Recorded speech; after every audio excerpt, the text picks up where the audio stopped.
Tell you that your mind gravitates towards which it is most familiar with. You picked a really good place to step into. Thank you. I got to tell you that your mind gravitates towards which it is most familiar with. And so if you're really familiar with what you're worried about and what your problems are and your fears are, and that becomes your dominating thinking, I know you've all heard this, but here's the reason why. Your mind loves what's familiar. Okay.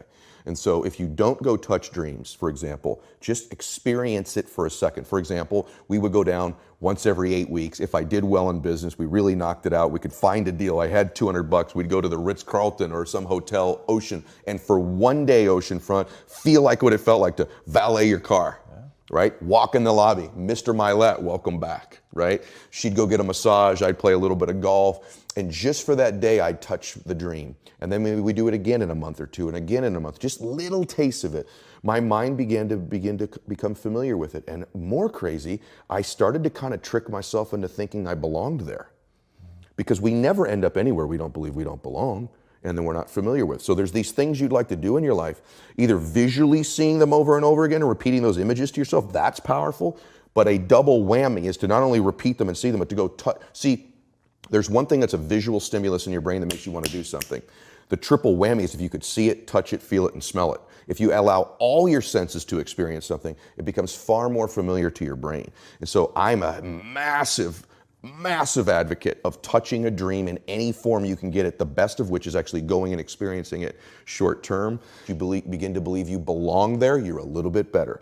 And so you will not probably produce many things in your life that you've not visited either mentally or literally thousands of times. And so if you want to end up somewhere, you better be visiting them. Those could be dreams, visions, but the most important thing is if you could actually, more powerful, is if you could go touch them short term, massive difference. Drive by the neighborhood, see the cars. If you want to spend your life in service for your church or your community, take a day out every month and actually do it. Know what it feels like for an afternoon to feed the homeless or to do, and you begin to love it and feel it and believe you belong there, more and more chance that you'll be able to do that full time someday. Dude, that's amazing. Before I ask my last question, tell these guys where they can find your amazing content. Oh, thank you. edmylett.com, which is MYLETT.com. I've got a YouTube channel and Instagram and Facebook and all that stuff too, but any of the normal platforms, if you Google my name, you'll see my stuff out there. So. Yes, indeed you will. Thanks. All right, my last question.